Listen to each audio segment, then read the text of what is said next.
Shalom teman-teman, selamat malam. Kembali berjumpa dengan saya pada hari ini untuk membaca firman Tuhan Yesus. Saya senang saya masih diberikan untuk bisa membaca firman Tuhan Yesus dalam keadaan sehat. Terima kasih Bapa. Pada hari ini saya kembali akan membaca Ibrani pasal 9 ayat 1 sampai 28. Mari kita dengarkan. Perikop tempat kudus di bumi dan di surga. Memang perjanjian yang pertama juga mempunyai peraturan ibadah untuk tempat kudus buatan tangan manusia. Sebab ada dipersiapkan suatu kemah, yaitu bagian yang paling depan, dan di situ terdapat kekirian dan meja dan sajian.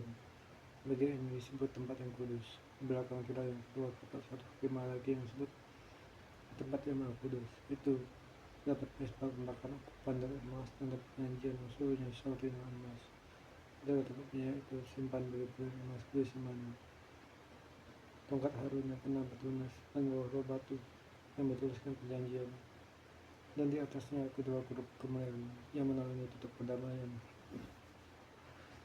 Tapi hal yang tidak dapat kita bicarakan sekarang secara terperinci. Demikianlah caranya tempat yang kudus itu kita atur.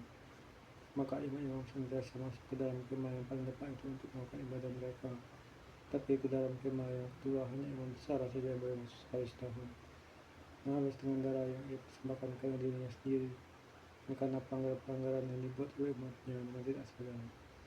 Mengenai ini, Roh Kudus menyatakan bahwa jalan ke tempat yang kudus itu belum terbuka selama kemah yang pertama itu masih ada. Itu adalah kiasan masa sekarang, supaya yang itu dipersembahkan korban, namun sekarang tidak dapat menggunakan mereka yang menggunakannya menurut hati nurani mereka, karena semuanya itu disamping makanan minuman dan berbagai macam pembasuhan hanyalah peraturan hidup insan yang berlaku sampai tiba pada waktu pembaharuan. Perikop Kristus adalah pengantara dari perjanjian yang baru. Tapi Kristus telah datang sebagai imam besar untuk hal yang baik yang akan datang.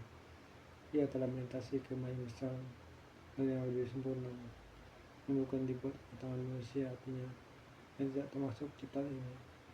Dan ia telah masuk satu kali untuk selama-lamanya ke dalam tempat kudus, bukan dengan membawa darah domba, jantan, dan darah anak lembu, tapi dengan membawa darahnya sendiri, dan dengan itu ia telah mendapat kelepasan yang kekal.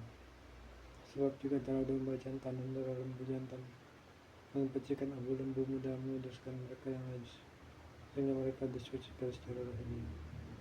Betapa lebihnya darah Kristus yang oleh Roh kekal telah mempersembahkan dirinya sendiri pada Allah sebagai persembahan yang tak cacat, maka menyucikan hati nurani kita dari perbuatan yang sia-sia, supaya kita dapat beribadah pada Allah yang hidup. Karena itu ia adalah pengantara dari suatu perjanjian yang baru, supaya mereka yang telah dipanggil dapat menerima bagian yang kekal dijanjikan. Sebab ia telah mati untuk menebus pelanggaran yang telah dilakukan selama perjanjian yang pertama. Sebab di mana ada wasiat, di situ harus diberitakan tentang kematian manusia itu. Karena suatu wasiat lebih sah, walaupun wasiat itu telah mati, sebab ia tidak berlaku selama wasiat itu masih hidup.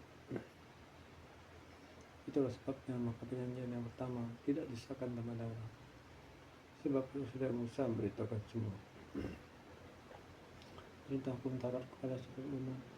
Ia mengambil darah anak lembu dan darah domba jantan sejak air dan bulu merah, sebab lalu membersihkan kitab itu sendiri dan seluruh umat, sambil berkata, inilah darah perjanjian yang ditetapkan sebagai Allah bagi kamu. Dan juga kemah dengan semua alat untuk ibadah dicucikan secara demikian dengan darah, dan tidak segala sepatu dicucikan hukum Taurat dengan darah, dan apapun tumpahan darah tidak ada pengampunan. Jadi segala sepatu yang ada melambangkan apa yang ada di surga harus dicarikan secara demikian. Tapi benar-benar surgawi sendiri oleh persembahan teman yang lebih baik daripada itu. Sebab Kristus bukan masuk ke dalam tempat kudus pada tangan manusia, yang hanya merupakan gambaran saja dari yang sebenarnya, tapi ke dalam surga sendiri untuk menghadap hadirat Allah untuk mengenai kita.